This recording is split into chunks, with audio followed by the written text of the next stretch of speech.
Hi guys, Tom Walker here from TomWalkerWeb.com, outside Guthrie Castle, where Dan Pena resides, one of my idols, and I want to be behind them lock gates in 12 months' time. That's where I want to be. If you're watching it, hopefully I've been mentored by Dan Pena by now. So I just want to talk a little bit about the educational system, particularly in the UK, United States, and other countries. And I asked a question recently on social media whether the educational system in the UK let you down. Now, me and some entrepreneurs kind of agree that it did.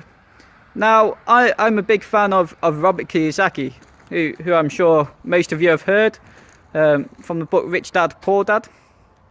And he says Poor Dad told him to go out, put the work in at school, so he could work 40 hours per week and have a good job. His poor dad told him to go out, get the experience. His rich dad, told him to go out and get the experience and work for nothing. Build the rapport, build connections. And when Robert started, he said that he was paying him at the time. I'll bring it to real terms. He was getting paid something like £1 a day. That was it.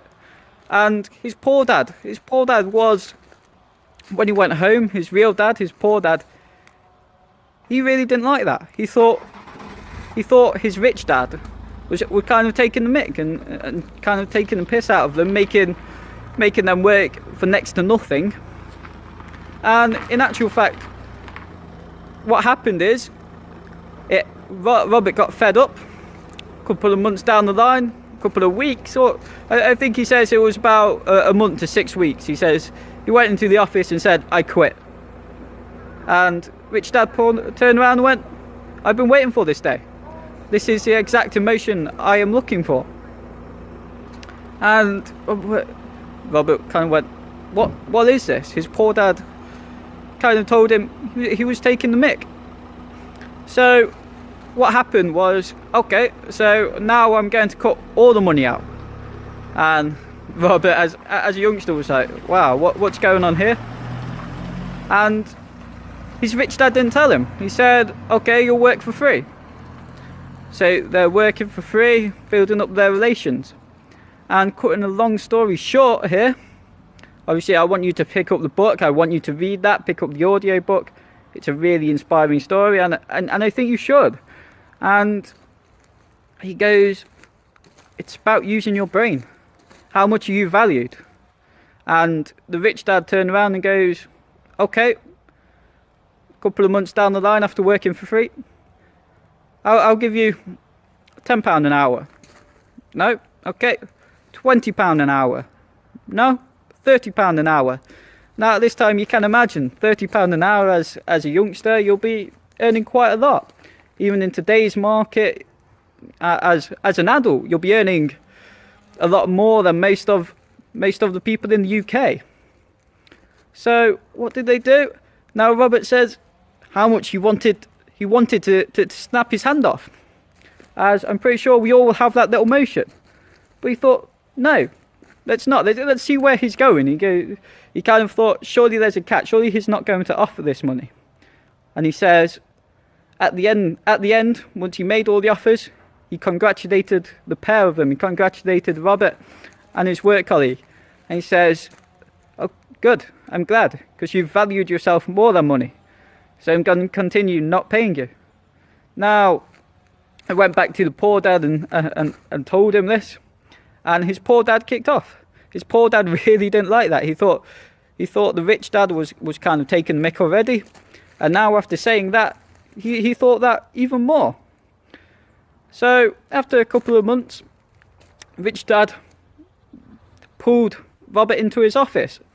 And he asked him the story. He asked him how their experience was going. And he told him the following. He goes, okay, you value yourself more than the money on offer, which is good. But now I want you to open your brain. I want you to open your mind and see what's ahead. I want you to see how you can make money. And what happened was Robert and his friend, they saw someone that always went and bought comic books. Robert at the time, massive fan of comic books, and he saw them throwing them away. They'll take the front cover off, and that was it. And they went and asked him, he goes, "What do you do with them comic books?" And he goes, I store them, I get rid of them. I just want the front cover to send back to the author. So they have a copy. That's all I do with them. So Robert kind of asked, he goes, "Is it okay if I can read them?" So Robert started picking them up, and he started actually picking up the books on a daily, on a weekly basis, and building up how many comic books he had. Because when she threw them away, Robert would take them. So what happened from there is they had a huge collection.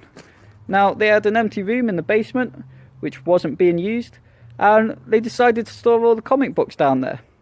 Now what happened when he went back to school, there was other people that wanted to see the comic books, and instead of buying the comic book, which they would do and which they couldn't afford, they asked if they could borrow it. And he says, "Sure, you can borrow it, you can read it, but it will take a small fee." And they're fine with that. "Okay, have you got this comic book?" "Yes, that's fine." Again, small fee. "In fact, you pay us this amount, you can read all the comic books in there." So what happened over time was they actually started their own business, which was doing really well, from just having comic books downstairs and storing them. So I'm going to relate this back to the educational system. Now, here in the UK, we learn a very structured way. You work hard at school, you put the time in, you go to college or university, you work hard, and then you get good grades, and you start up, and you end up looking at a good job. You either specialise in being a doctor, or you go into kind of a low-paid average job, if you're honest. And for people like myself who are not that smart, for me to specialise in looking to become a doctor, then it wasn't really realistic. And I think this is where the educational system lets us down in the UK. We're very much structured, and it provides stress on a lot of people. We'll be talking to Adam soon, hopefully, and Adam will provide his insight into it. A really good story. Got to know Adam quite well, so make sure to tune into that. So yeah, it provides stress.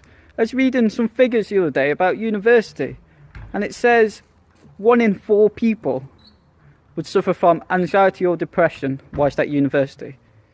Now, would you agree that's shocking? That is shocking facts. And why do you think this is? This is probably down to the pressure put onto you to try and succeed at this level. Is it not? And this is where I go back to the educational system. We're so structured in how we work that we forget to look at any other things. We forget to look into financial management. We forget to look at any business structuring. And what happens is it takes us a while to look into them. By the time we actually do that, sometimes we're even 40 odd. And what happens is, I think our educational system, we can do a lot more. Obviously, it's very much dependent on you. I look into it myself. But I think we all have, all those entrepreneurs and all the successful people, we have the same belief that education did let us down, and educational could have done a lot more for us, because we're kind of told that is your final destination. Once you've got a degree, you'll end up in work, and that will be your final destination. Now, we know the truth. We know that isn't really what happens. And I go back to that age-old question: is a house an asset or a liability? If you look into Robert Kiyosaki's Rich Dad, Poor Dad, you'll understand, and hopefully you'll decide from there. So, what can the educational system do? We're so pressured on getting a 40-hour per week job, or a job which specialises. Now, I think the educational system can make people think outside the box and provide more skills. When I answer this question, it goes, not everyone wants to open their own business or be a business owner. Okay, that's fine. Now, what can we do instead? What we can do instead is we can provide more skills for people, definitely. We can provide more personal skills, more interview skills. And I find the way when we finish a degree, okay, we have a degree, we're academically smart, but are we smart on a level of we know what to do in business, we know what to do in meetings, we know what to do in interviews? And in many cases, it's no, because we've not been through that, we've not sat down and had that experience.